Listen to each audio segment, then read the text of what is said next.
Also, any cell phones. I've asked before, so I think they are. Just so you know, I'm not going to do like a PowerPoint where there's a certain agenda, a certain script, where we have to stay locked on to a certain track. So if any of you have a question or a subject that you want to regard, we could do that. We'll keep it like a rather unscripted, informal occasion. So I'm not going to try to necessarily say, hey, look at all this stuff that you don't necessarily care about. But if there's something you do care about, do want to look at from the perspective of Hebrew, from the perspective of what do these words really say, we can discuss that. So I would like to make myself available to you for being here, not to give a speech per se, but to give you advantage of my perspective based on looking at these words for whatever that's worth to you. So if you would like to agree or disagree or take issue with the matter, that's your prerogative. Go ahead. I'm not going to, hopefully I'm not going to state doctrines such as that I was taught that might compare or disagree with what you were taught. I'm trying to look at the words and the letters of the Hebrew. It's the alphabet, but that's English, which comes from Greek alpha beta, and in Hebrew it's aleph bet. So I will throw in some Hebrew words. I was told by someone, you shouldn't say all these Hebrew words, we have no idea what you're talking about. They're unfamiliar. Well, we're going to stay for unfamiliar forever unless somebody talks about them. So there's an awkward not knowing, being unfamiliar at first, but hopefully they'll become more familiar and a little bit more friendly to the ear. But as with any new subject, there's turbulence at first. That's to be expected. So it's not like you're wrong or bad or any shame or blame if you feel like, yeah, gosh, this information is just aggravating, disturbing, irksome, perhaps even loathsome. That's the nature of what it is. It's kind of like John here lives in London. And imagine having to drive on the wrong side of the street your whole life, and you finally come to America and find the right way to do it. That's probably very disturbing, right?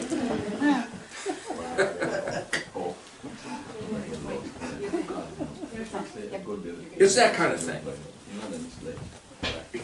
So the question might be, we were talking the other day, and video was made, and so you're all welcome to get a copy of the video, or you can put it up on YouTube, or that's what I'm hoping. Hopefully at least make it available to people if you want to piggyback off or take advantage of that previous conversation we had. What was it, a couple hours? 3, 4 hours? 4 hours. So I'm not going to just reiterate all that same information. So let me put it this way. Is there anybody here that has no clue about anything Hebrew? You guys all know about Hebrew? Really? Yeah. Oh, that's great. Well, when I say no clue, see, it's all how you define things. Do you know what the letters are? Some of them. Some of them. Do you know what the letters mean? Some of them. Do you know the difference between modern cursive, modern block, paleo, petroglyph, hieroglyph? Do you know the difference between Greek, English, and Phoenician? What's the difference? Different languages. They're all the same thing. They appear as different languages, but they're really all the same thing. Now, that being the case, they're the same thing that got tweaked a little bit this way and that way. Do you want me to go over that kind of thing? Do you want to get like a feeling for what's going on with the language in terms of historical? Yes, no? Yeah? Okay. If it would help you become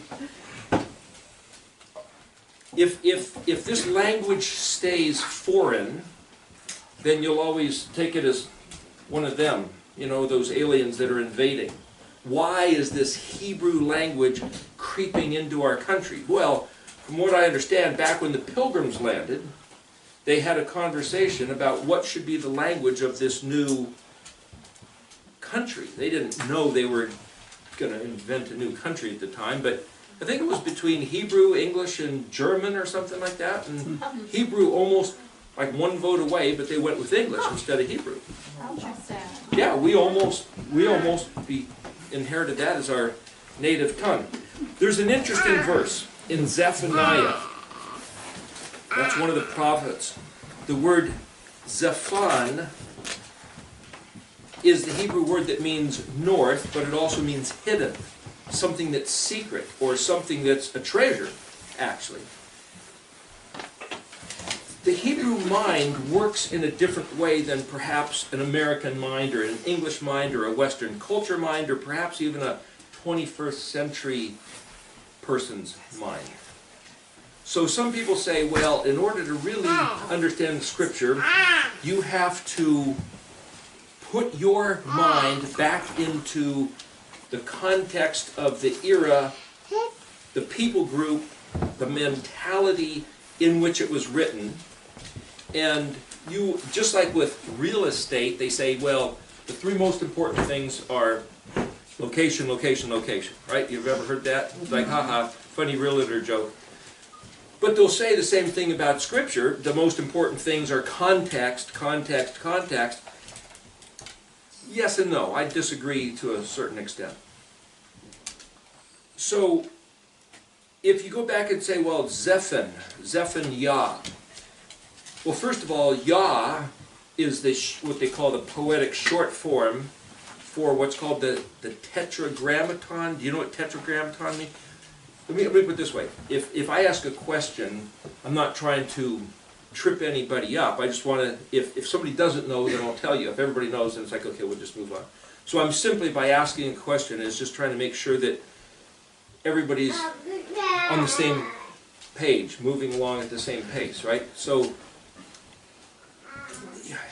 if I go into the details about every little thing, that'll burn up more time, so we ultimately can't maybe get as far. But if I try to zoom ahead, assuming everybody knows something and you don't, I don't want to lose somebody and get to the end and have, as it were, half the bus empty and say, gosh, where did we leave those folks? So Yud-Hey, Vav-Hey. Yes. So I remember when I was really young, I might have heard that phrase, but you know, if a word's not used repeatedly in your life, you just, you know, it bounces off and you disregard it and whatever. So tetra is the Greek word meaning four. Grammaton is something written, like we have grammar, right? You study grammar, but any book is grammaton. You write a letter to somebody, one of the epistles in the New Testament, that's grammaton. So it's something written. So tetragrammaton is the four-letter name of the Almighty Maker of heaven and earth. Well, it just so happens there's two four-letter names. And where it all comes from is in the book of Exodus, chapter 3. So if I use the word Moshe, does anybody not know who I'm talking about? Moshe. Has anybody never heard that word? Everybody's heard that word? So you guys are pretty well up to speed on a few things? Okay, that's Moses, but I'll use the word Moshe because the reason I'm trying to use those words is not to impress you, but trying to change my own mind. So I figure if I change my mind to conform to these words, then I'll be that much better off at trying to understand the mentality of what these words are speaking to. So I'm not doing it for your sake as much as for my sake, but also for the sake of rebuilding the language, of making the language of the original script that this book, the Bible, was written in, to become appreciated. So Moshe, back in Exodus 3, was at the burning bush, and this voice is talking to him, and he says, okay, I'm supposed to go back and talk to the big shots over there that are in Egypt, that are Israelites, and I'm supposed to tell them that I was talking to this phantom deity voice, almost feels like the Wizard of Oz sort of a thing. It's like, they're going to believe me? They're going to think that I was out here eating some weird plants I found. Who shall I say sent me? You tell me. What shall I say? And this voice said, Ehye Asher Ehye. It's one of the names written up on this little mobile you got there. So Moshe knew what that meant, but we don't. The best we can come up with in English is, I am that I am, or I will be as I will be. There's another way to look at that. If I was to show you a graphic of a geometric model, if I wrote a circle and a line and another circle, and I said there's a message in that pattern, how would you know what I'm saying? You've got to sit and contemplate and going, what? That's a message? But if I start off and say, here, look, there's a big blank board. So in the very beginning, before there was a begotten Son, before there was a heavens and the earth, and if you go to John 1, before there was ever the Word, everything was one. Everything was what we might call a chad. There's a certain oneness where there was no problems, no discrepancy, no opposition, just everything just was. And somehow, that thing that was everything was actually alive and an individual, we call it a person. It had personhood. And then, that person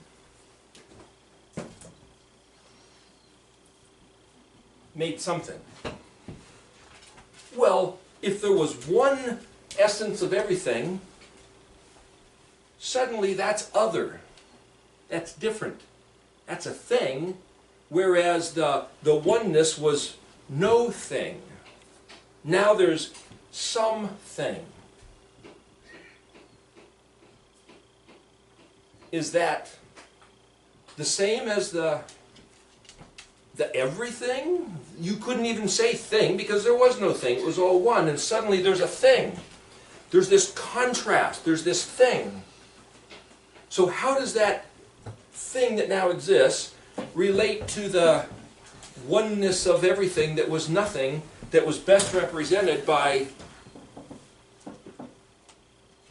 soon as there's an other, there's the possibility for conflict, but there's also the possibility of, hey, we're together. If there was no other, there's never a conflict. In fact, the single man can do whatever he wants with no hassle, right? We were discussing that earlier. But suddenly when there's another, it's like, whoa! Think of, you know, in biology, mitosis, right? There's a single cell, and say this cell, I'll just draw a design on this, say the cell look like this. Say that's the personality of the cell. And in mitosis, well, see, when you have male and female and they get together, you have two cells coming together and they make this other entity. But in mitosis, this cell simply divides and it becomes this other cell which looks exactly like it. Now you've got two of the identical cell. So the consciousness of this one cell is that anywhere it looks, it just is experiencing its environment. But suddenly, soon as there's two cells, even if they're absolutely identical, the real experience of this cell is that there's some guy to its right blocking the view. And this guy's experience in life is that there's somebody to the left blocking his view. So suddenly, from the moment the cell divides, there's two different realities, two different consciousness, even though they're both absolutely identical. You understand what I'm trying to say? Okay.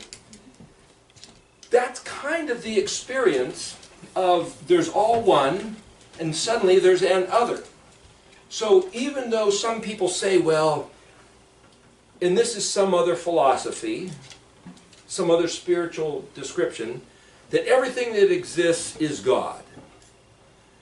Well, if God is the creator, by definition that word God is the creator, then if he makes something created, well, that's God too. What's that? Well, no, the created thing got there because somebody else put it there, and the creator is the guy who put it there. So even if that is made up of the substance of the God that put it there, they're different.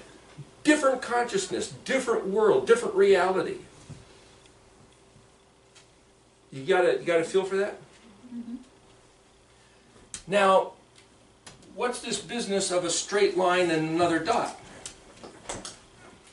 Well, the way to explain that is to look at the phrase Ehyeh Asher Ehyeh back there at the burning bush incident. I'm going to write it in Paleo-Hebrew. If you don't know modern Hebrew, then I could write it in Paleo and it's no difference. I could write it in Swahili and you wouldn't know the difference, right? So don't worry about it, but I'll show you something about it. So here's Aleph, Hey, Yod, Hey. And then there's this word Asher. And then there's the word Aleph, Hey, Yod, Hey again. So this is the word that's translated I am, or I shall be. And this word Asher means who, that, or which. That's the basic translation of that word. So I am that I am. Or I shall be who, or that, whoever I choose to be. So this I am, or I will be, this verb hey yod hey in Hebrew is the verb to exist. It's just existence. So we look back at the blank board and say, well, it's not blank. It's the being that just exists. There's no other way to describe it. You can't even say him. You can't even really say it because it has to do with something. It's just this existence which has a consciousness and a life essence all of its own, and that's all there is. But that's kind of what this verb, hayah, that's what that means. And it's the best way for me to illustrate that is to take a big whiteboard and put a dot. There, it exists. I mean, I was trying to prove that it exists before there was a dot. It's the existing wall. But if I put a dot, suddenly, oh, there, now it exists. The dot's there, right? Well, this word asher is actually a straight line. The word asher means a line. It means to walk straight. It means to authenticate or validate or prove. In other words, it's something which goes from here to wherever that there is that it's going to. Straight line connecting this to that. And what he told us was, I exist, and then there's a straight line, and I exist. So that's this model here, a dot, a line, and a dot. But there's more if you look at what's really in the Hebrew, in the sense that every letter means something. The interesting thing about the Hebrew alphabet, in English there's 26 letters. In Hebrew, there's 22, but then they've added some other letters which are duplicates. So you know how in English I can write the letter F, or I can write the letter PH, and they both have the same sound? There's that kind of thing going on in Hebrew, but we won't mess with that for right now. The point is, in these 22 letters, every letter means something. And these letters are put in a certain place. And my study is that the exact place in the sequence that the letters are put also means something. Now, if you look in an encyclopedia go to the library and open up books on language, you'll find that really smart people with a whole bunch of fancy letters after their name, they've got all kinds of degrees and doctorates and stuff, and world-class linguistic scientists will disagree with what I'm telling you. Just so you know, that's okay. If you want, you can believe them, and you can just don't believe what I'm saying. You might find it curious, but that's okay. But I'll qualify with what I'm saying, and then you can decide for yourself if you'd like. But here's what I'm saying, is that I believe that the Hebrew language was not an arbitrary collection of sounds that then somebody wrote squiggly shapes calling them letters and said, well, those letters represent those sounds, and the order is random, it just doesn't matter. I think the Hebrew alphabet was very specifically invented by the creator of the heavens and the earth. It's his invention, and not only is it his invention, it's a communication from the heavens to the earth. It's kind of like, just imagine one day if a meteor came from outer space, crashed right out here in the farm field, and you go, wow, and you go over there, and just like a nut, like a walnut that got cracked open by a squirrel or something, and you look inside and there's a note. This thing just came from outer space, we all saw it, it cracked open, this meteor is like some kind of a cocoon, and you pull it out and it's actually written in English. But it's not from an earth person. You go, wow, why would they be speaking English? Somehow they're so smart, maybe they've been here before, but they're trying to communicate.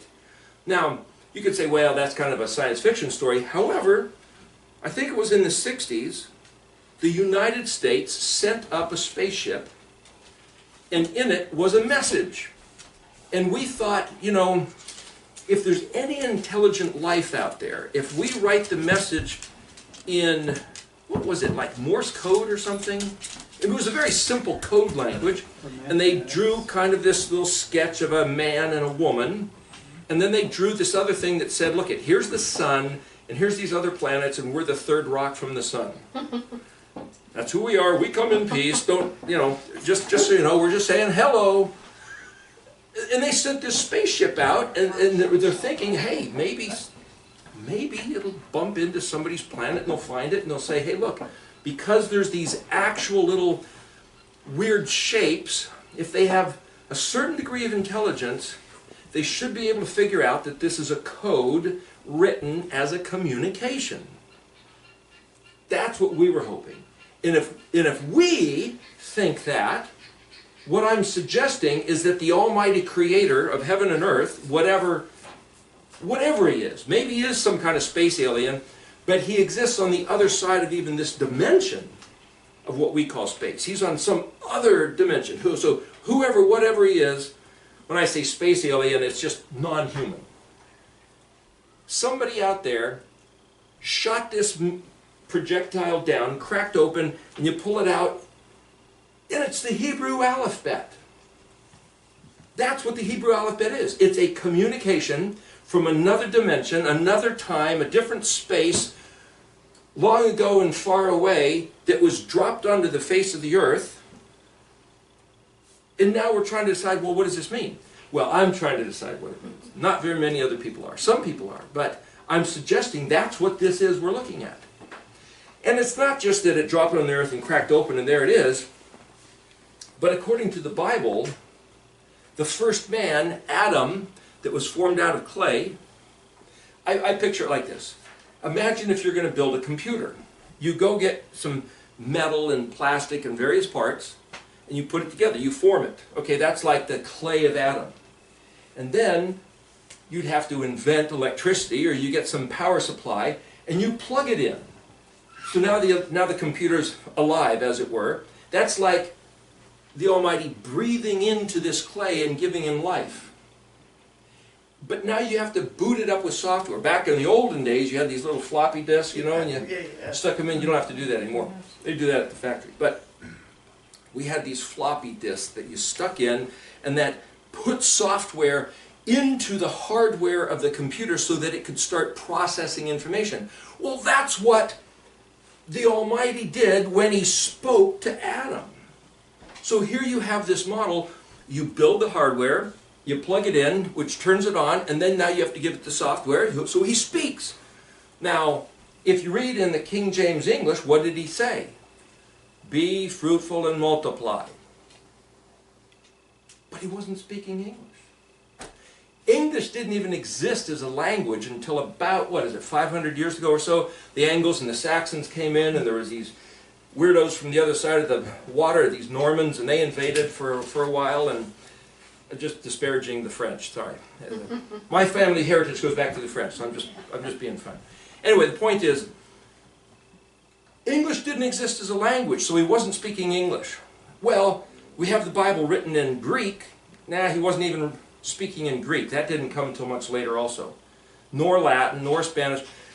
If you go all the way back to the Tower of Babel, how do you know what the original language was before the Tower of Babel? Does anybody have you ever thought of a way, how would you prove what that original language was? Have you ever kicked that idea around, maybe? No? Think about it. Huh? Okay, well, you might guess that Hebrew was the first language. As a matter of fact, if you look in the Bible, it says He said, Peru uravu. Be fruitful and multiply. That's Hebrew speaking to Adam. It's like, yeah, but we're reading it in the Hebrew. Of course it's going to say that. You read it in English. Of course it's going to say it was written in English. How would you prove what language the Creator spoke to Adam in? Something with pictures, maybe? Well, you can't speak pictures to a guy. No, but you could be descriptive in some sort of a way with not an icon, but Well, if he was going to write it down, you could draw pictures. But he spoke. There was no pictures. So what I'm trying to describe to you is a little bit of detective work that people who study language have to bump into. And I'm just trying to acknowledge the problems, just so you know. It's like, yeah, how do you get around that problem? Well, I'll show you how to get around the problem in just a couple of minutes, but I'm trying to set up the significance of this particular perspective. The significance is, if He spoke, there was no pictures, there was no letter shapes. He just gave them paru, uravu, paru, three sounds. U, that's a duplicate. Ra, that's a duplicate. Va, uravu. So He only used a couple sounds in those first two words. How's Adam supposed to know what it means? How's the computer supposed to know what it means? Computer doesn't know, but it's designed to process the information by the guys who built the hardware. So He, the Creator, builds Adam's brain in such a way to very specifically process information, and then He dumps the information in by speaking. And you can say, well, how does that work? That's the mystery of the creation. See, you can only track logic back so far, and then you bump into, now you just got to believe it. So we could look at saying, well, how do we know there's a Creator? Well, here's the earth. So, how do we know there's a Creator? Here's a picture in the window. How do I know somebody made that? Well, it's got a certain balance. There's these four things. There's one in the middle with these certain colors. It looks like it was designed. So I'm going to use my rational mind that tells me, if it looks like an intentional design, I'm going to bet that its creator was somebody with a design, with intention, and he made that. But it's all pretty subjective. I think somebody made that. But they, excuse me? Oh, I thought somebody was saying something. Why am I going on about this? I'm trying to show you the first two letters of the Hebrew alphabet. I just spent the last 15 minutes trying to get you to understand the first two letters of the Hebrew alphabet, and you didn't know it.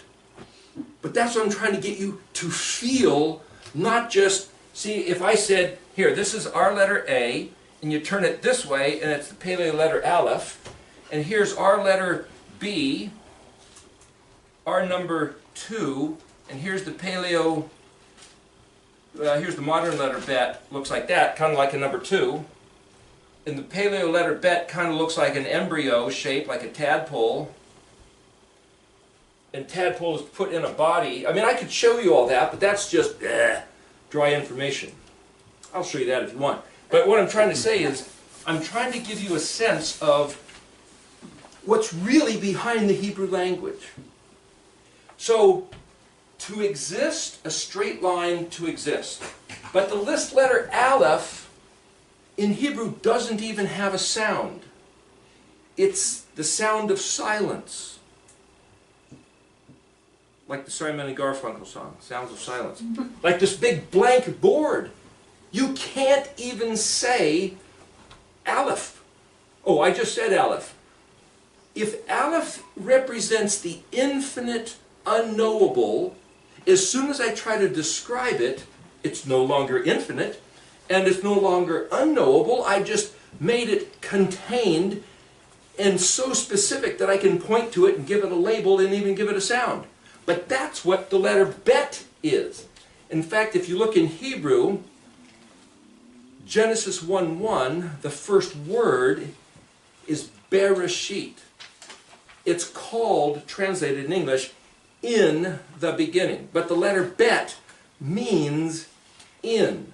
So the letter bet in Paleo is written like that, you could say. See, this is the tadpole embryo shape.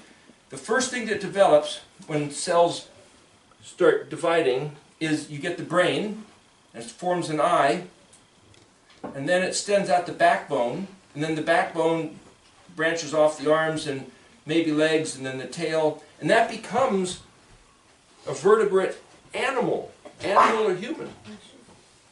But it comes from the letter bet. The modern letter bet, it might have a dot. Just so you know, if there's no dot, it sounds like a V. If there is a dot, it sounds like a B. But it's a picture of a house. So if you looked at a tent from the top view straight down, you might say, okay, here's the tent. Here's your campfire out here. So you're just sitting in front of your tent. Say, what if you want some privacy? Well, okay. If you want some privacy, you might do a little like this. So if you want to sit in front of your tent, you sit here. But if you go around the corner, now you're sitting in the private space. So as the floor plan of a house, you've got the public area and the private area behind this turn. Well, that's the design of the Paleo letter bet. It's a house, and it means to be in. So the same way, if you were, say, out in the middle of the desert, and everything is just wide open desert, and all of a sudden somebody put an umbrella, then suddenly your entire reference of your world is either, am I under the umbrella and keeping cool, or am I out in the blazing sun? What's my proximity to the umbrella? Everything in your world has to suddenly do with that dot, that umbrella, that was never there before. So what I'm saying is that when the Almighty, the infinite one, suddenly created this thing, this other thing, like this dot, even if it wasn't described as anything but a dot, suddenly his whole attention is about that dot, and that dot's whole attention is, hey, I exist. And who made me? It set up the entire universe of consciousness, time and space, as we experience it. And it was all about oneness and suddenly a dot. So this word Ehyeh is, Aleph is this oneness before there was anything. And this word Hayah is this dot. Now it exists. And then he says there's this straight line, Asher. And then he says the same thing again, the oneness and the being, so that's another dot. So I can sit here and say a dot, a line, and a dot is a geometric model of the identity of the creator of the universe as he described it himself to Moses at the burning bush incident. But wait, there's more. That's a joke, playing off those TV commercials. Here's the thing. Because every letter can be read as a picture, as you said, as meaning something, the only way for me to know what these letters really mean is to find out where they fall in the sequence. So here, just for what it's worth, I'll write the letter sequence here. So there's Aleph. This is in the Paleo letter style that I happen to use, but here. Aleph, Bet, Gimel, Dalet, Hey, Vav, Zion, Tet, Yod, Taf, Lamed, Mem. It's a little bit squished. I can show you better if you want later, but just for the sake of reference, just so you hear the words. Nun, Samik, Ayin, Pei, Zadi, Kuf, Resh, Shin, and Tav. Okay, so the point about that is that if he says Ehyeh, that's the first letter, which is silent. Can't say it. The first letter of Bereshit, as I said, is the Bet, which means to embody. So it's the picture of the word in, like the picture of a house is something you go into. But it also means on and with and through. So if you step under the umbrella out in the middle of the desert, that's also Bet. But the umbrella itself is a covering, so it's a Bet. So what you're doing is Bet, and what you're under is a Bet. The concept of there being something is Bet. That's the Bet concept. The next letter, Gimel, the word Bet means house. The word Gimel means camel. But a camel is somebody that walks. It's a transport vessel. So if Bet is this object that you can be in, it's kind of like our concept of a noun. There's a chair. Is that a Bet? Is that a house? It's a noun. I'm pointing at an object. There's a tree. Is that a Bet? Is that a house? Well, if you're a bug or you're something that lives in the tree, that could be a house. A bird may. But what I'm trying to show you a bigger concept around what these letters are. Well, if Gimel is a camel, it's like a verb. So if that's a squirrel and the squirrel gets up and runs, now the squirrel is running, so the Bet is Gimeling. So they work together. Well, it's a different aspect of the same thing. And the idea, the plan, the invention that there would be such a creature as a squirrel, well, that's the Aleph. That's the Almighty's idea in his own head of his own plans. So for the Almighty to have the idea to make something is Aleph compared to Bet. Bet is what is made, which is why Bereshit starts with Bet. Aleph is silent. You can't even describe it, which is why that's the Almighty on the other side of the physical creation, the infinite. You can't even imagine how big, how vast, how... We don't even know. All we know is what he told us. Gimel then is you might say the universe is the Bet. The universe then set in motion. It's kind of like taking the computer and plugging it into the wall, or taking Adam and breathing into him to animate him. That's kind of like the Gimel. Dalet, the word Dalet literally means door. The letter Hey, sometimes the Paleo-Hebrew letter Hey is drawn like this. It's a man with his arms raised. Hey! That's the letter Hey. Not to yell at you, but I want to make sure everybody's awake. Just in case it started getting a little bit boring here. The idea of saying hey is not necessarily an alarm. Somebody could say, hey, look at this. You know, it might just be some information. It might just, hey, wow, look at that. It's just to bring your attention towards something. That's all hey is. So they say, some people say that hey is actually a window. If you're in here and you just look out the window, it's suddenly an expanded view. the reason the window's there is just because you're curious. Hey, what's going on out there? What's the weather like? So that's hey. Whether it's to capture your attention on purpose or to show you something interesting or just expand your horizon, that's hey. Let's take a step back. What's Dalit? Well, Dalit's a door. What do you do with a door? Well, the door is your opportunity to choose whether you want to stay here or change your view. So the interesting thing is that once you step outside the door, you have a different view. Well, the letter hey is outside the Dalit. So is hey the window, or is hey the environment on the other side of the door? It's kind of both. So the way to think about Hebrew is not only the specific object that is described by the words. So for example, Aleph literally means ox.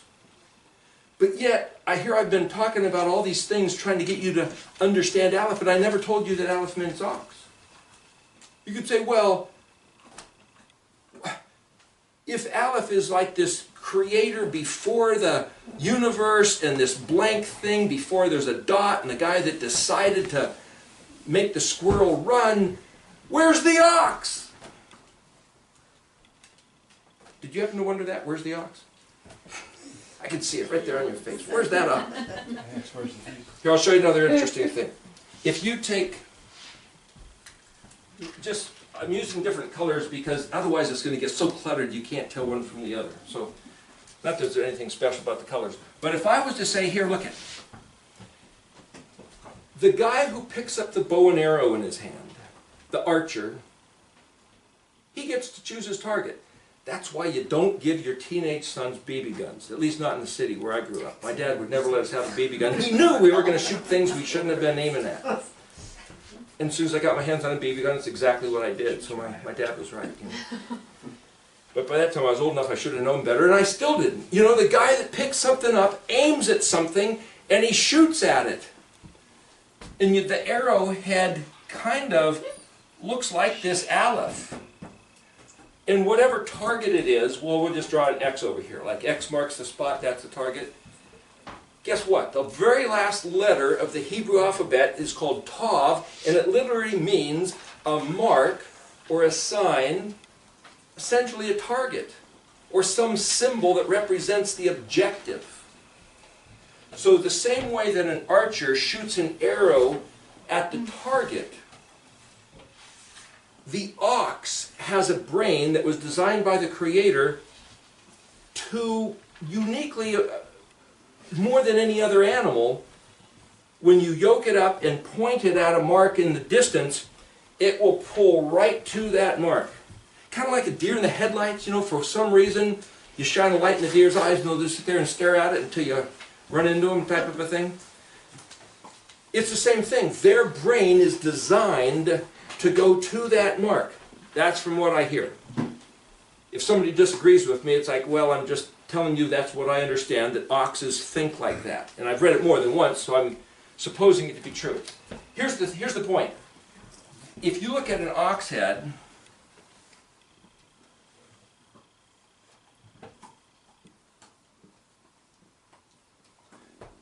it's kind of like this points of the letter Aleph. You take a picture and you turn it into straight line drawing. There's the ox head, there's the arrow, and it pulls something in a straight line. There's that straight line Asher, until it hits the target.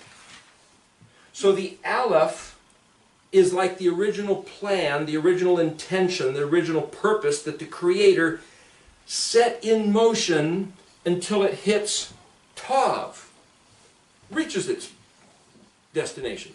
And so, in looking through the Scripture, you'll come across certain verses. There's one in Isaiah where the Almighty is actually speaking to Isaiah, talking to what He's going to do to Assyria. And He says, "As I have planned, so shall it be. As I have purposed, so it shall arise." It's like, hey, that's Aleph Tav. as I have planned, like the ox, like the arrow, so it shall be accomplished. So it shall arise. So it shall come about. And then there's another verse that says, the words that go out of my mouth, that's the Almighty speaking, will not return void. It will accomplish whatsoever I set it forth to do. That's hitting the top. So here you have this picture that this concept of when the Almighty gets an idea, he maybe thinks about it a bit, but when he makes this declaration, it's absolute. It will happen, it must happen, and heaven and earth cannot quit until it happens. So when Yeshua said, as long as heaven and earth yet remain, not one jot or tittle, that's English, Greek, that means something maybe a little different in Hebrew, but that's another story. The point is, not one little minute piece will fail while heaven and earth remain. In other words, whatever he said, Aleph, will endure until the end of the heavens and the earth. And then if he chooses to change things, that's completely his arbitrary right. But until that time, we better count on it, plan on it, and conduct our lives accordingly so that we can maximize our eternal experience on the good side of the ledger according to what he said. And if there was ever an issue, ever any question, we should be able to look at his words that he gave us in the Bible and go to, as it were, this court of law in the heavens and say, I'm going to subpoena the creator of the heavens and the earth because I got a case against him. And you can march in there to the judge, whoever that might be in that case. He's probably the judge too, but imagine a different scenario and say, hey, he said blah, blah, blah, and he failed to live up to it. By golly, I deserve some of these perks and benefits of being in one of his people and living according to the covenant because he said so, and he's failed. Well, what's he going to say? Well, he's already subpoenaed us and dragged us into the court with that same argument. As a matter of fact, you can find it in Deuteronomy 32, otherwise known as the Song of Moses. You can also find it where Daniel, I think it's Daniel 9, is it? Or maybe 11, or Nehemiah, I think it's chapter, I can't remember, it's 8, 9, 10, 11, somewhere in there. The point is, whenever somebody gets saying, let's get right down to the nitty-gritty, to the reality, they say, hey, wait a minute, we had a covenant that our forefathers signed us up for back in the days of Abraham, Isaac, Jacob, and then re-upped with Moshe, and guess what? He did everything he said he was going to do. We humans are the ones that have failed. We completely failed. We completely blew it. We've completely betrayed the covenant, and when he said you're going to get whacked really bad by nature and your enemies, and you'll go nuts, you go crazy, and your own psyche will ruin you, oh, that's what happened. And it was our fault. Just like he said, he is completely honest, completely truthful, and completely vindicated of any wrongdoing. It was us all along.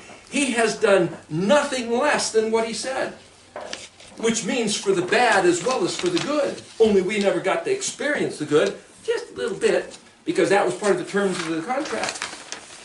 And the terms of the contract that are so very stark and glaring in their hideous horror is found in two places in particular, Leviticus 26 and Deuteronomy 28. In both those cases, he says, this is the way it works.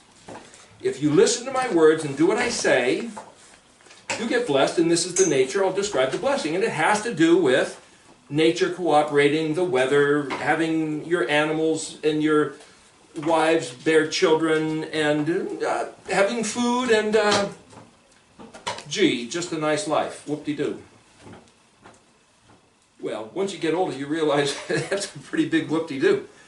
You know, when you're young, you might maybe want some more excitement than that, but when you get older, it's like, gosh, if I could just have some peace and sanity, food on the table, thank you very much, a warm house, it's all good. That's about as good as it gets. Body not in any aches and pains, and a little bit of a steady income would be nice too, and you know. Anyway, that's what he's describing as the blessing. A nice life on the face of the earth. And the curse. He gives you maybe about a dozen verses for the blessing and then about 50 verses for the curse. And the curse gets worse and uglier and more horrible.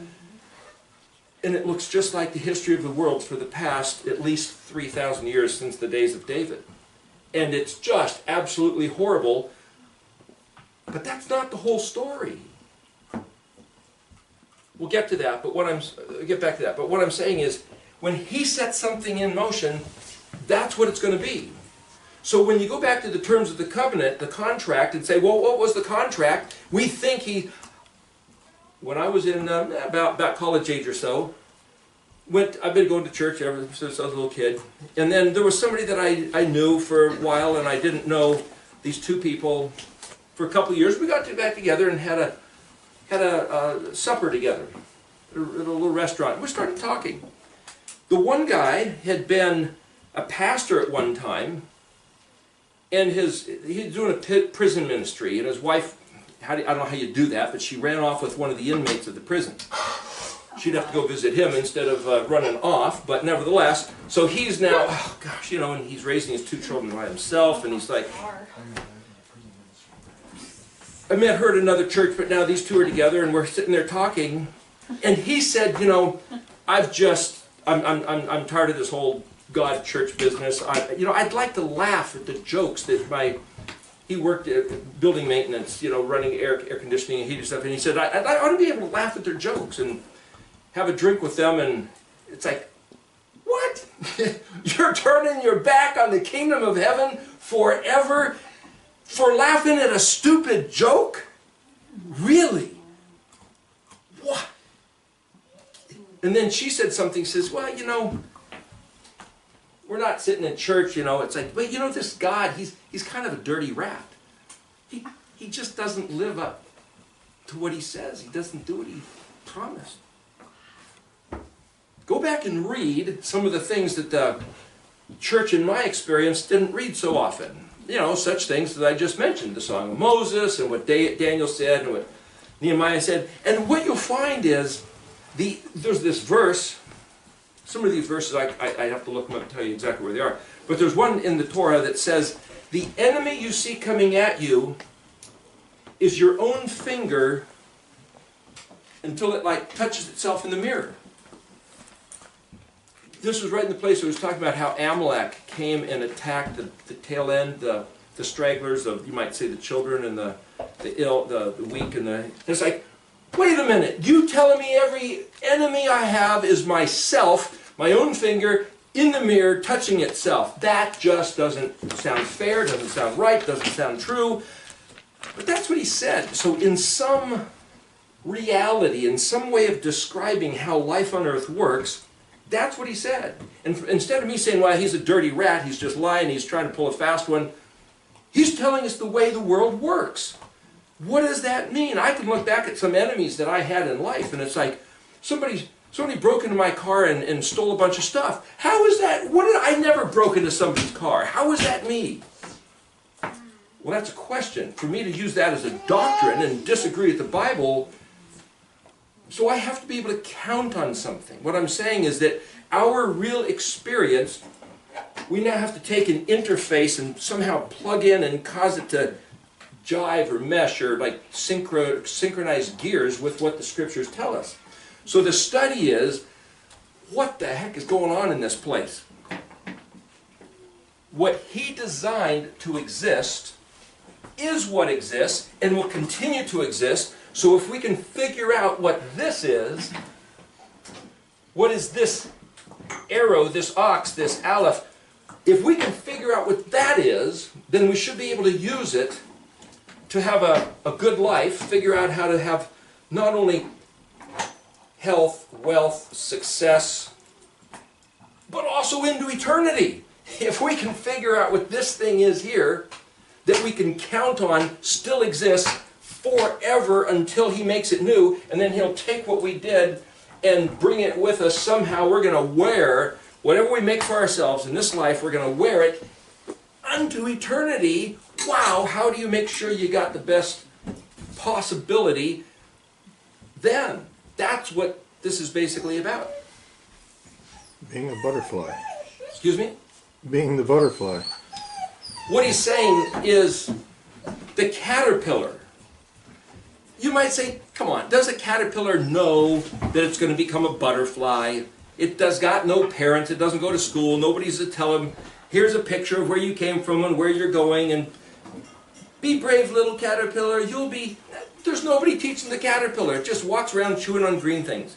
And then one day it gets this inclination to crawl into this place which is a tomb. And it apparently dies. Another interesting thing about that, they've studied this, and somebody brought this to my attention last year. Every cell, every molecule of that caterpillar dissolves into a slurry.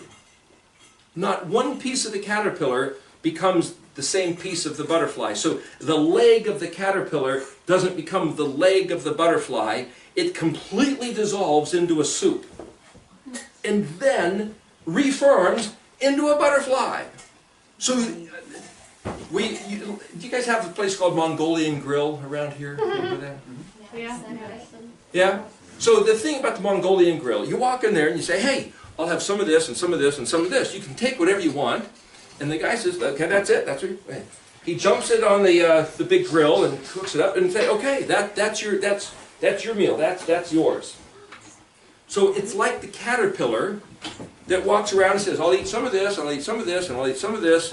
And then whatever it's eaten, it takes with it into the cocoon, and that becomes who he is when he comes out as a butterfly.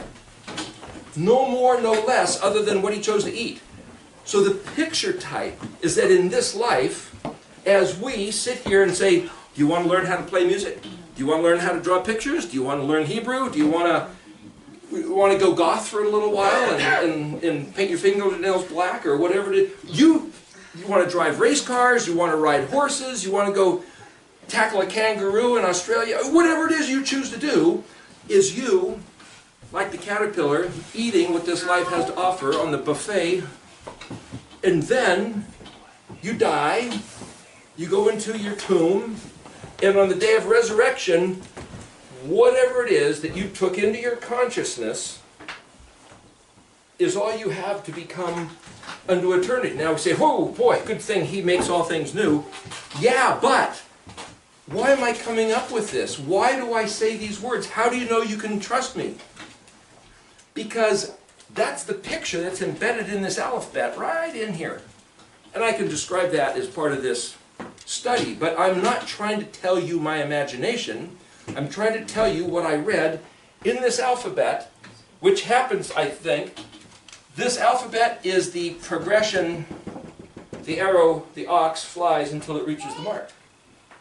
So the study of the alphabet is the study of how does the universe work, and our existence as humans, the caterpillar type, until we resurrect and become the butterfly type, which was modeled by Yeshua rising from the dead, floating up into the air, walking through walls, doing all sorts of stuff. He still looked like a human. He still ate fish, remember, on the seashore.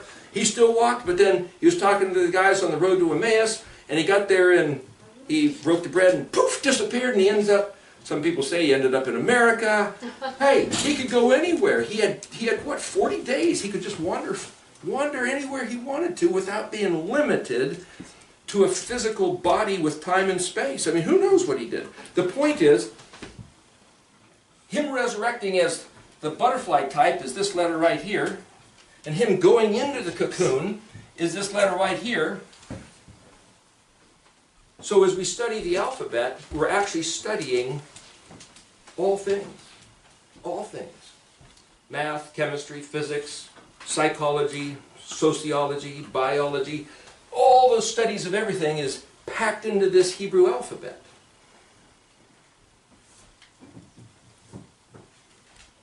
I'm going to get to the 10th letter because this is the 10th letter. And I'll just stop with that to show you where I'm going with this word here. So this hey is the window. This letter vav is actually called a nail or a hook.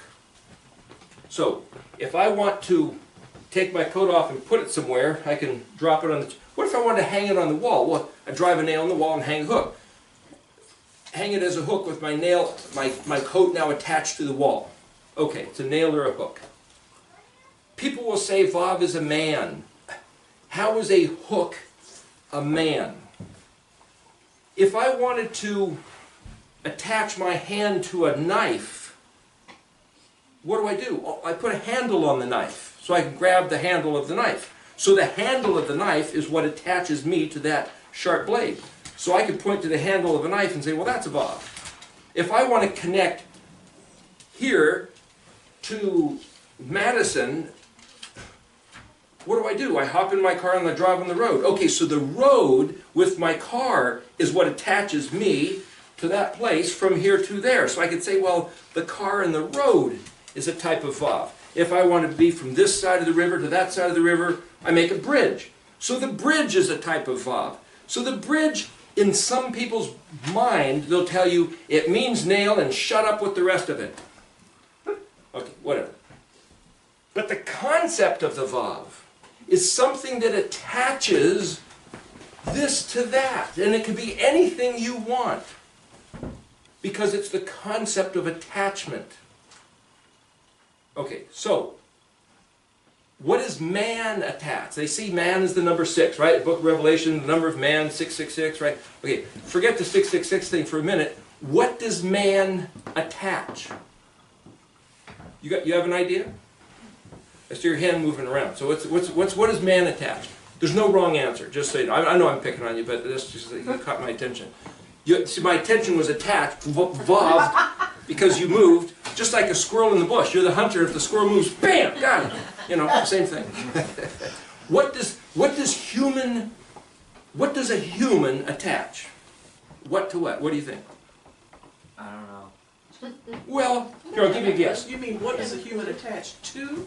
Well, if we've got 5 letters, so you've got the Almighty, maker of heaven and earth, who set things in motion, so that we can, like the door, we can choose to go here or there, and suddenly there's a human. So the Almighty creator of heaven and earth provides the option of choice and then makes a man. Why should that letter that they say is a man fall in that position of the letters? So if I was going to say, okay, the Almighty says, I'm going to create somebody with the option of choice and then I'm going to make a human. What do you think that human's job is? To attach himself to the Almighty. You have a choice. To a relationship. Does a dog have a choice? Well, to a certain extent. It can choose to listen to you, or if it does something in the floor it's not supposed to do, then you kick him out the door, you know, so you could read that into the story. But my point is, humans have been given choice, free choice. So as a human, you can listen to the matters of heaven and choose to walk them out on the face of the earth. Nobody else is taking the matters of heaven and bringing them to earth. A dog doesn't, a bear doesn't. They just live on the earth. But a human has been given the consciousness to connect with heaven, the Creator in heaven. And he can bring down the matters of heaven by simply walking out the instructions if he wants to. Have you ever prayed the prayer, "Thy kingdom come, thy will be done"? Have you ever said those words? That's the Lord's Prayer. Have you heard of them before anyway? Right? Okay. How does that happen? I mean, think about it. It's a prayer. Okay, well, he's just going to make it happen. How does it happen that the will of the majesty of heaven gets done on the face of the earth? The Queen of England may make a decree that everybody wears a funny little hat on a certain day, and if I say, Stupid Brits, I'm not going to do that. Well, I'm not a Brit. I don't have to do that. Huh. But if some British guy said, I'm not going to do that, she could smack the guy and throw him in jail, charge him a bunch of money. In other words, where there is rulership, jurisdiction, dominion, they have the power to enforce what they decree. And if I'm over here and say, I don't have to listen to you, I'm not going to wear your funny little hat, I can do whatever I want, then they have no jurisdiction. But if I say, Heavenly Father, thy will be done on earth as it is in heaven, I am asking him to bring his jurisdiction, which means I can choose to make it here by doing what he said. Doing what he said. That's how it happens. I choose to open the door, open the window, dal it in hay, listen to what he said, and then simply walk it out. So the human has been given this ability to connect heaven to earth simply by doing what the Almighty said. Suddenly heaven and earth is here, and that prayer, thy kingdom come, thy will be done, is a reality because you chose to do what he said. So then you get people, for example, Constantine in 321 made a law that says it's illegal to not work on Saturday. In other words, you have to work on Saturday or you're breaking the law. And if you break the law, we can charge you a bunch of money or take everything you own, throw you in jail, and do worse things to you if we feel like it. They made it illegal to keep the instructions. They tore down the bridge. They ripped the nail out of the wall, as it were. They broke the vav. So we can choose to rebuild the bridge simply by not working on the seventh day.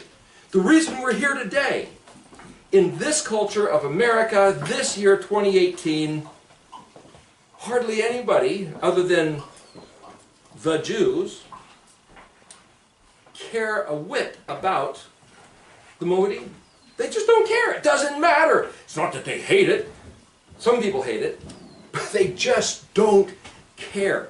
So if you read in Leviticus 26, Yahweh said, hey, if you guys treat my words with a casual disregard, like, whatever. That's right. If you say those words about my stuff, then I'm going to treat you with a fury of casual disregard. And this is what it's going to look like. Your enemies will come in. Your enemies will steal your stuff, break your stuff, beat you up, drag you in chains, make you a slave, burn your cities, kill your children and pets, and then they'll do even worse. And he goes, worse and worse and worse. If we say, whatever. Well, I know America, at least in my experience, has had now over 200 years of experience of saying, whatever, it just doesn't matter. And we come from English law, which comes from Roman law, which basically said, thou shalt not keep the Moedim of Leviticus 23 and elsewhere. The Shabbat and the festivals. If you do it, you're in big trouble. So we have listened to the voice of that authority instead of the voice of the authority of the Creator. And so we have been doing a really bad job of being the Vav, man. So the next letter is a Zion, which is a weapon. So if you keep the Sabbath day, he said, don't work. The weapon is the seventh letter, which is basically a picture of, on the seventh day, stop. Just stop working. Okay, there's the instructions of, hey, this is the door to getting back to the Father's house. There's more to it in here we can go over later if you want. But the point is, this is the instructions of man regarding this seventh day. And here's a het, which is a fence, and tet, which is like this, almost looks like a branding iron. It's a full basket. Here's a yod, this hand that holds. It's possessive. It means my. So I could look at this as saying, this het, which is this container, like a box, that's full of stuff, that's possessive, my, and if Aleph is this word speaking of the Creator, and Aleph is a prefix letter, means I am or I will, so this is all his stuff, and he says, okay, so the man who keeps the Sabbath day has access into this fence of my provision, then if our authorities have a law that says you can't do that, what they've done is denied us access to any of the information or the experience or the blessings that we might have had for now 2,000 years if we had just had access to the stuff that was inside the Creator's own words. So we were either lied to, or our teachers didn't know or didn't care, but either way, we are all victims of disinformation for 2,000 years. And so the whole idea of listening to this talk, reading these words regarding these matters, is to regain access to what I think is the truth, which is words of life, which, according to this letter Zadi, cause the resurrection. The resurrection of what? Ultimately, the resurrection of human life unto eternal life, but even the temporal resurrection or restoration of, well, now there's words, you have to read prophecies in the Bible, that he said he's going to bring his people back, that he's going to return the blessing to them when they return to his words. That's in Deuteronomy 30. That's also in a whole bunch of other places. And I'd never heard those words in 50 years of the Christian church. I had never heard that the Almighty said, Aleph, that he was going to bring about the restoration of his people that had gotten scattered across the face of the earth because he called them in to be overwhelmed by their enemies, to kill them, to turn them into slaves, to lie to them, to overbearing, powerfully squish them with government authorities and cultural authorities, so that his people would forget that they were ever his people. Lost in history. And then all of a sudden one day he would bring back a spark in their mind to go, huh, what? And suddenly he would restore his words. And when they would at that time return to his words, that he would return his favor, as it were, tip the teeter-totter, suddenly into the favor of his people and change the face of the earth. With governments, with nature, the ecosystem, the economy, everything's going to change. That's what he said. But yet, 50 years in the church, I never heard those words.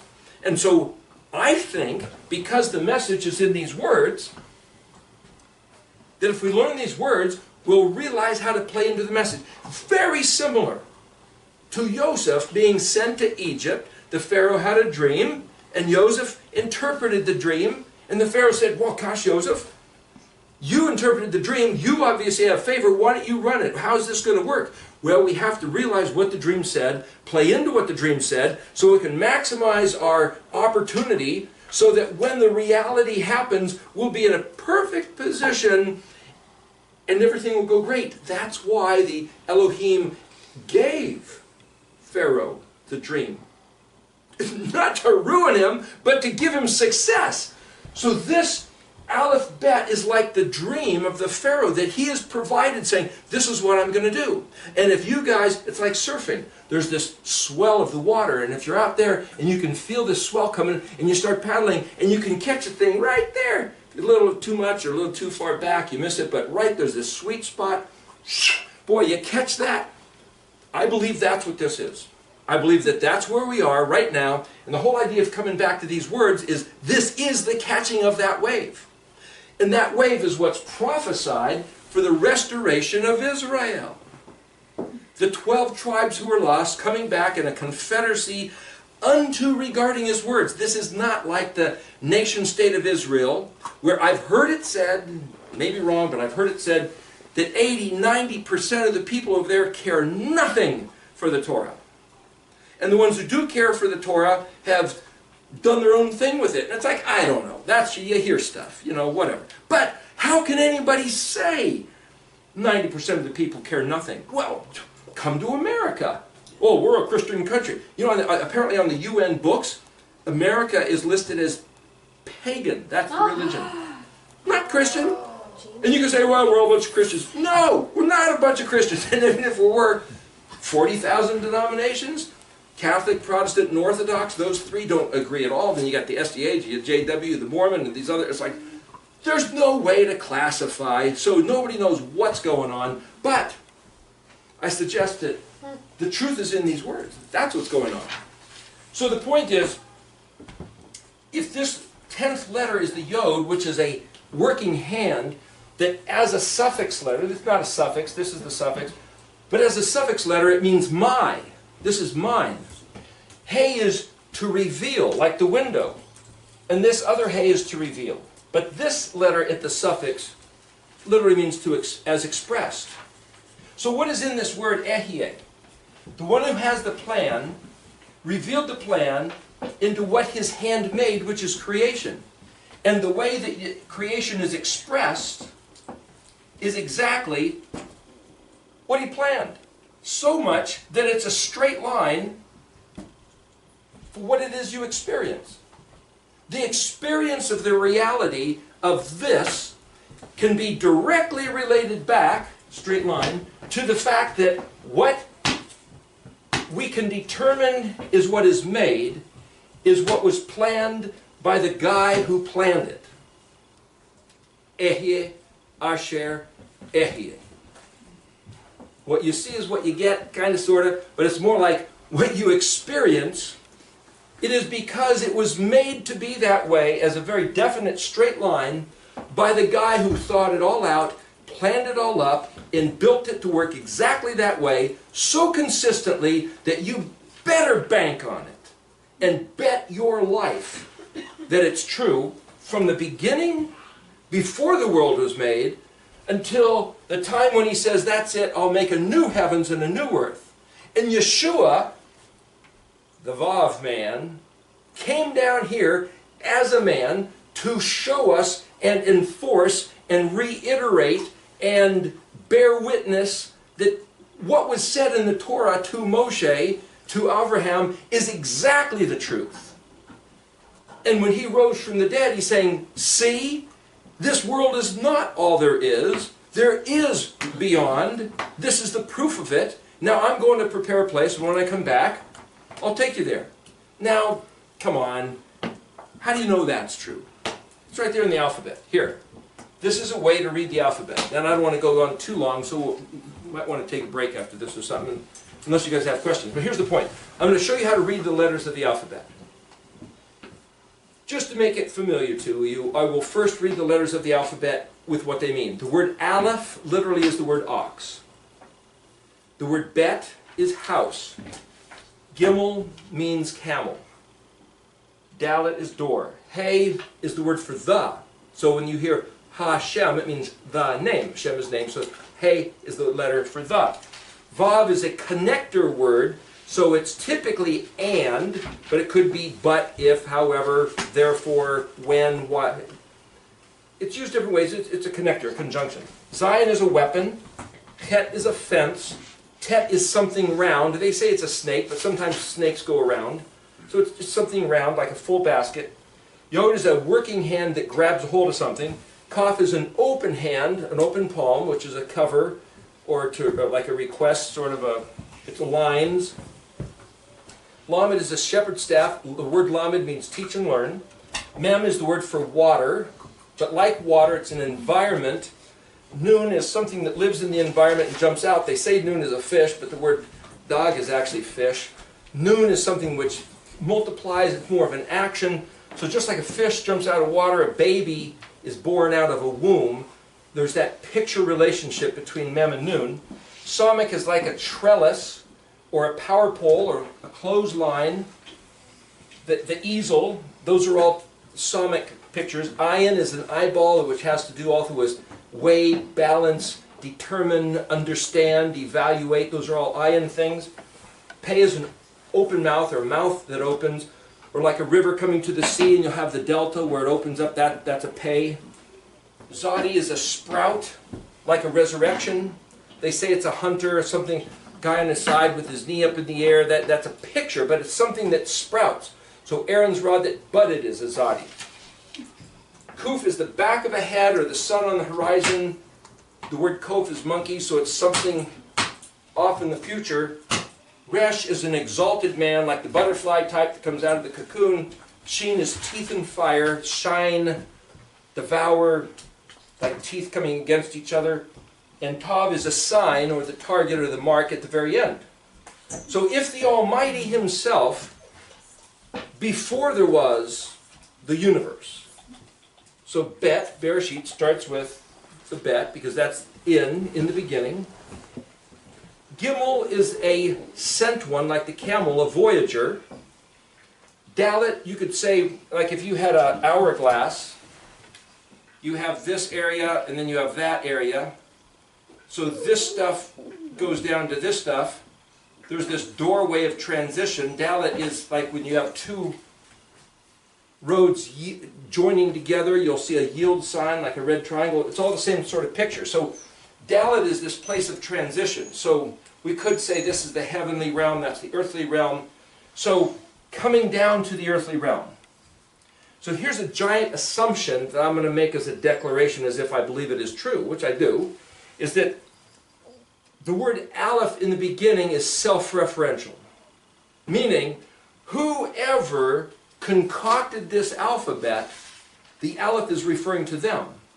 So the I of I am or I will is the guy who authored the alphabet. Just for what it's worth, author, artist, archer, those are words in English that start with A. They're the ones that have the big idea that does something. So, I is referring to the Creator, Bet, the heavens and the earth. But Bet also means to put into the form of matter, substance, like the dot. So somehow or other, I don't know how, did he tell us?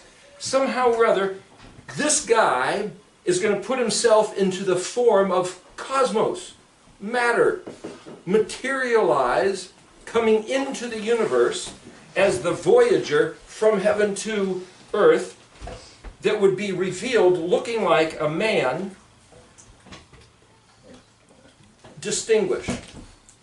But you could turn around and say, looking like a man who regards the Sabbath day so that he can show man the door back to the house of the Father, how to get to eternity. But this man would be, the word Bet Gimel Dalet, Baged, means to be cloaked or camouflaged. He would come in disguise, looking like a man. This word Hevav Zion, behold man this. Zion, He is to specify this. So when Pilate said ecce homo in Latin, after he took this Roman flail and ripped open Yeshua's back, the other way to draw the paleo letter Zion is like this. It's a plowshare. You pull this plowshare and it rips open the earth. That became our letter G, as if the plowshare was discs instead of spikes. It's the same thing. That's this letter Zion. So this man who he put to the Zion, the Roman weapons, the crown of thorns, the whip on his back, he killed him. Behold this man who would be put to death, put into a tomb, the Chet, the big round rock rolled in front of the door, Tet, Yod, sealed by the Romans. Yet the letter Yod means my hand. His hand, he said, accomplished this act of arriving and crucifixion. That's the first 10 letters of the Hebrew alphabet. This letter, Kaf Lamed, is the word all, and to make a long story short, we could talk about that later. I think this represents the Torah instructions. Mem Nun, like the fish jumping out of the water, is a matter of taking those Torah instructions to your heart and becoming as you read about. That's more the pattern. I don't want to take too long here in order to give your minds a bit of a break. Samik is a picture of the vine and the branches. Ayin is a picture of judgment, weighing the fruit. It looks like a fruit that's grown on the vine. Pei is eating the fruit, having to deal with what it is that you bore. Sadi is a picture of the resurrection. So this group right here, here's being put into the tomb. And this group right here, you could look at it in groups of 1, 2, 3 days and 3 nights. This is more of the study, so that's why I'm just not mentioning it right here. 3 days and 3 nights, he resurrects. Kuf is a picture of it rises up. It's like this mushroom shape. rise up. And remember, Yeshua rose up from earth to heaven, and the disciples were amazed, and the angel said, hey, you know, he's coming back the same way. He's going to gather up the hosts and come back. So this letter Kuf is both to rise up and spread out into eternity, but grab those guys and come back. That's letter Kuf. And as he comes back, it's Resh, the exalted man, Shin, teeth and fire, the single letter monogram of El Shaddai, the Almighty. When he comes back, he's going to wipe out his enemies and reward the faithful. Tav, and he's going to fulfill everything he said, just like he planned. So there's Yeshua's story of coming here, showing man the way to get back, but being grabbed, killed, thrown into the tomb, 3 days and 3 nights later, resurrecting, rising up, coming back as the exalted one, the brilliant butterfly type. Just like he planned, that's the target from the beginning. And these letters here correlate to the festivals. In the study that I'm doing, okay, this is Passover, unleavened bread, the first day of which is today. Shavuot, 50 days of counting. Then these are the fall feasts of Yom Teruah, Yom Kippur, Sukkot, and Shemini Atzeret. So understanding what these letters mean by their picture type, by how they relate to the story of who Yeshua was and what he said and what he did, correlated to the festivals, which are not done away with, is proof that this alphabet is written by the hand of the guy that invented the world, created the world, set the whole system into motion.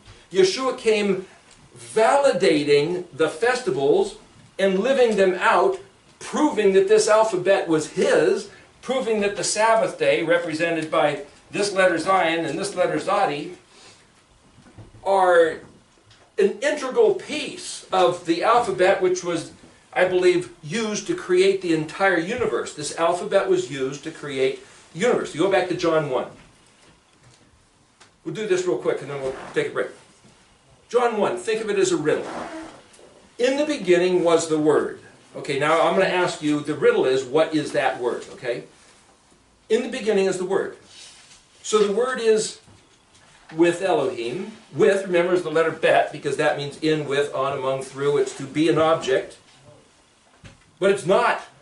If you have an object, that's not the same as being infinite. It's finite. The infinite Almighty, they can't be expressed like the big white board. As soon as you have Bet, it's like the dot. So it's different, but it's the same somehow. In that this is material that we can identify, but it doesn't betray the essence other than it's finite and he's infinite. But the character, nature, and everything else is the same. Okay. And then this word became the entire universe, right? Everything that became was created through this word. And then this word became a human being that we call Yahusha or Yeshua. That word became flesh.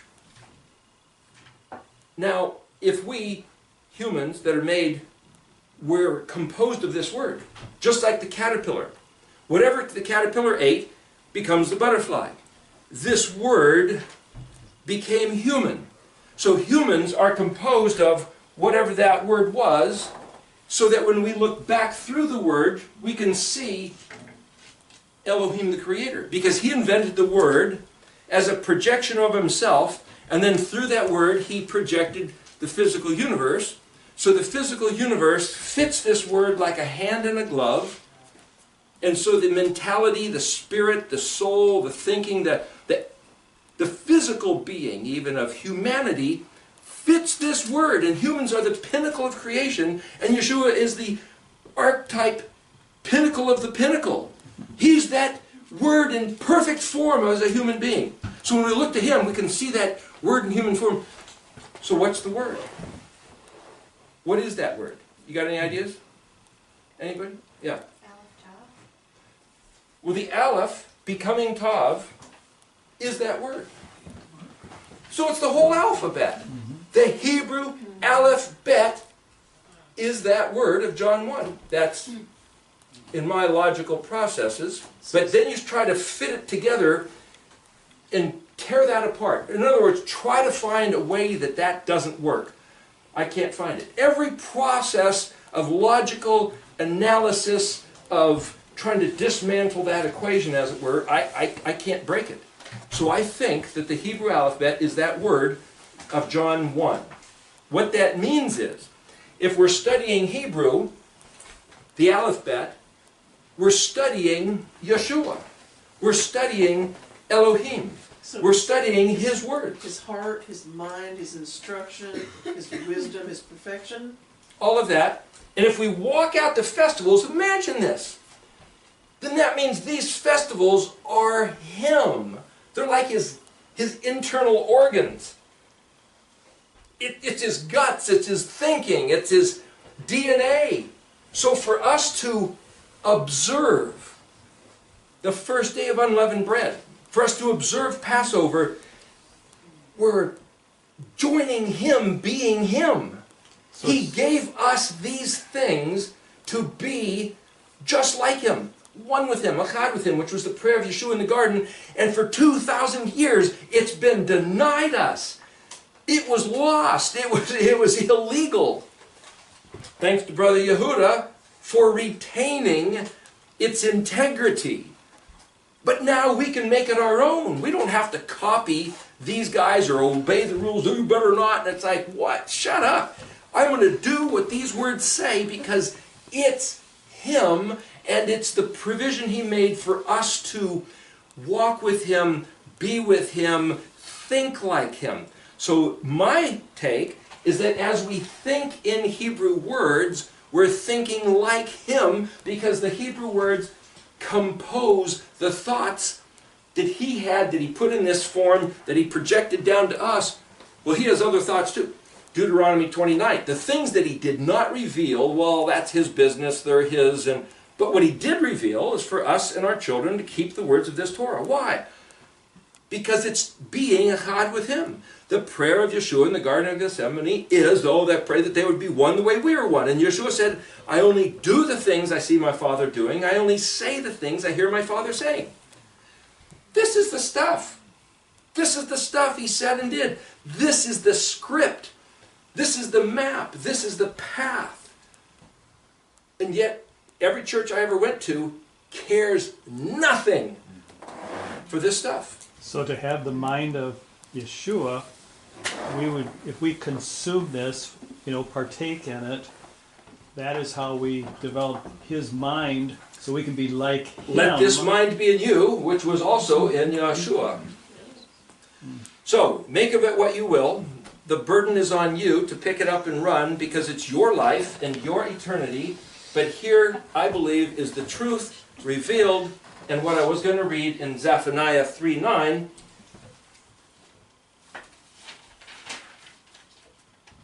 Therefore, wait for me. Nam Yahweh means the word, that's like this signet seal that the emperor puts in wax with his initials in it, right? Therefore, wait for me. Well, here it is, 2018, almost like 3,000, this is Zephaniah, so it's close to 3,000 years since this was written. For the day when I will arise to plunder. This is Him turning things around and going after our enemies. For my judgment, that word judgment is balancing of scales, which lines up with the letter ayin, but it's all this stuff here. This is how I'm going to balance the scales, is what He's saying. I'm going to assemble nations, to gather kingdoms, to pour my fury upon them, my burning wrath. For with the fire of my jealousy, the entire earth will be consumed. Well, what you have to read is the rest of the story. Not His people. Not the people that are echad with Him. They don't get His burning fury. Then He goes on to say, for then you have to say, well, is that the word then, or is it when, or is it after? It's this conjunction word. For then I will change the nations to speak a pure language, so that they will all proclaim the name of Yahweh, to worship Him with a united resolve, or with a single shoulder. Somehow He's going to change the language of the world so that everybody's on the same page. How's that going to happen? I think that's what this is. So that's why I think this is just simply catching that wave of what he's about to do. And it's not like, yeah, one of these days a wave will come in. It's like, this is it. This is the wave. This is the swell. Boy, we can just catch this thing and ride it in. I have no fear of his burning fury, because the burning fury was not upon his people. If you read the rest of the story, his people, Israel, the 12 tribes, they forsook him. They turned their back to him. They had a casual indifference, of whatever he said. So he called in the enemies to pillage, to ruin, to destroy, to take them as slaves, to overwhelm them, scatter them across the face of the earth. This thing of the 2007 30-year curse would have been over 2010, the best we could calculate. Leviticus 26 with Ezekiel 4, that's another story we can talk about later if you want.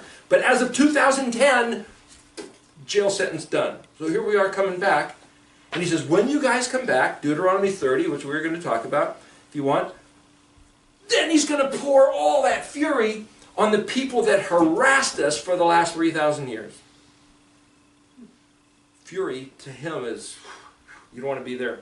We don't have to be there. Come back to be in league with his being. Echad. In league with his being. His ehyeh.